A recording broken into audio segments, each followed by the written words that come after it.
soft music fades in, transitioning into cinematic military beats. In a move that has captured the attention of defense analysts and geopolitical observers worldwide, Iran has unveiled a new surface-to-surface missile boasting an impressive range of 1,200 kilometers. Dubbed a significant milestone in Tehran's indigenous weapons development, this missile represents a stark statement of regional deterrence and self-sufficiency.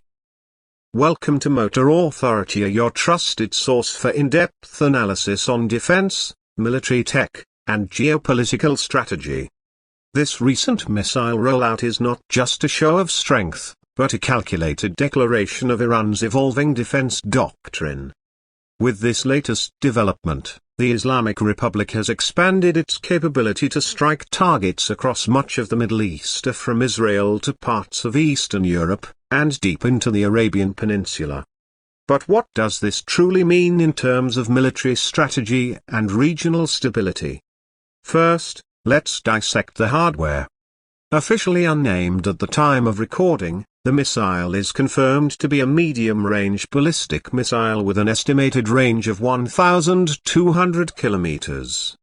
Iranian state media reports indicate that the missile is solid-fueled, a crucial feature that significantly reduces launch preparation time and increases mobility. Unlike liquid fuel systems that require extensive logistical support, solid-fuel missiles can be launched from concealed locations with minimal warning. This is a game-changer in terms of tactical responsiveness. Technically, the missile appears to be the result of years of iterative advancements, drawing from Iran's extensive Shahab and Sejjil missile programs. Analysts believe it incorporates advanced guidance systems, likely aided by satellite navigation, and features enhanced maneuverability to avoid interception. The warhead capacity is speculated to range between 500 to 750 kilograms, potentially carrying high explosive or bunker-busting payloads. There is no confirmed evidence of nuclear capabilities for this system, but its range puts it within striking distance of multiple strategic targets, raising concerns across the region. This development must be contextualized within the broader landscape of Iranian military policy. Historically, Iran has prioritized asymmetric warfare tactics, developing proxy militias, UAF technologies, and cyber capabilities to offset conventional military disadvantages. But this missile reveals a pivot. Tehran is now investing more heavily in strategic deterrence through standoff weapons systems. The announcement comes at a time when tensions with the West are again on the rise.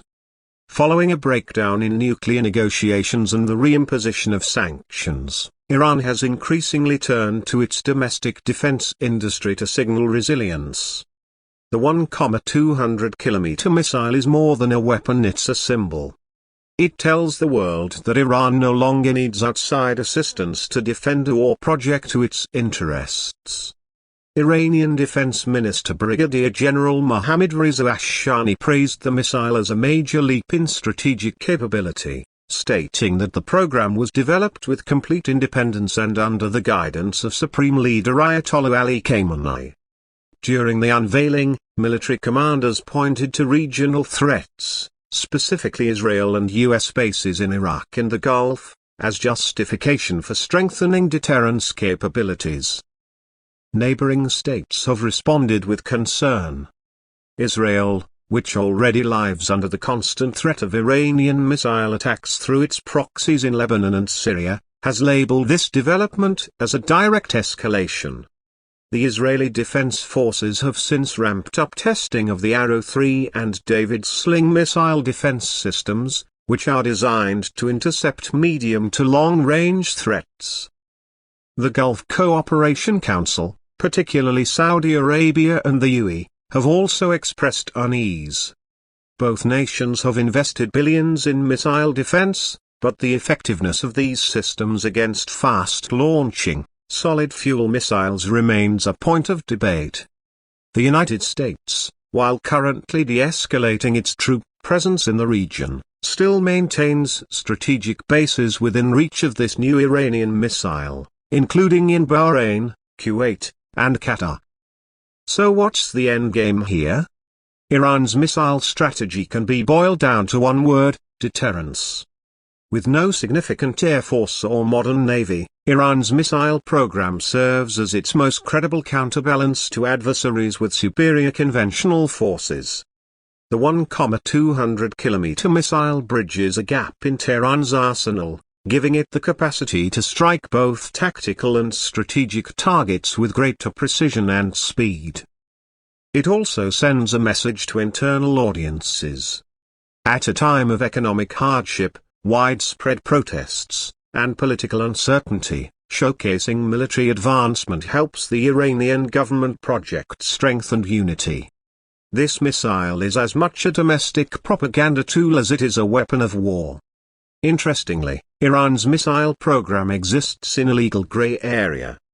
While UN Security Council Resolution 2231 calls upon Iran to refrain from activities related to ballistic missiles designed to be capable of delivering nuclear weapons, Tehran argues that its systems are purely conventional and thus not subject to the restriction. This legal ambiguity has allowed Iran to continue developing increasingly sophisticated missiles without directly violating international agreements. Let's also take a moment to consider the broader implications for global non-proliferation efforts. As long as Iran continues to develop medium and long-range missiles, concerns will persist about the potential for dual-use technologies or systems that can be converted from conventional to nuclear applications with minimal changes. While there's no indication that this new missile is nuclear-capable, its range and payload make it a candidate for such transformation in the future, should political conditions shift. On a technical front, the global arms control community will likely scrutinize satellite imagery, missile test footage, and telemetry data in the coming months. Watchdog groups will analyze launch patterns, fuel types, and vehicle platforms to estimate operational readiness and deployment timelines. But even with these uncertainties, one thing is clear: this missile alters the strategic equation. For defense planners, it introduces a new variable. For diplomats, it adds a new point of negotiation. For ordinary citizens in the region, it introduces a new layer of risk in an already volatile security environment. The balance of power in the Middle East is delicate, and every new piece of military hardware shifts that balance however slightly. Iran's 1,200-kilometer missile is not just a tool of war, it's a political signal, a technological achievement, and a strategic deterrent rolled into one. Whether it ultimately increases security through deterrence, or escalates the risk of conflict, depends not just on Iran, but on how the world responds.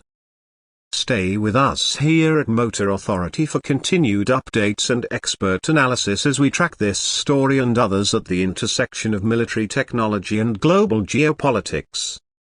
Make sure to like, subscribe, and click the bell icon so you never miss a video. Thanks for watching.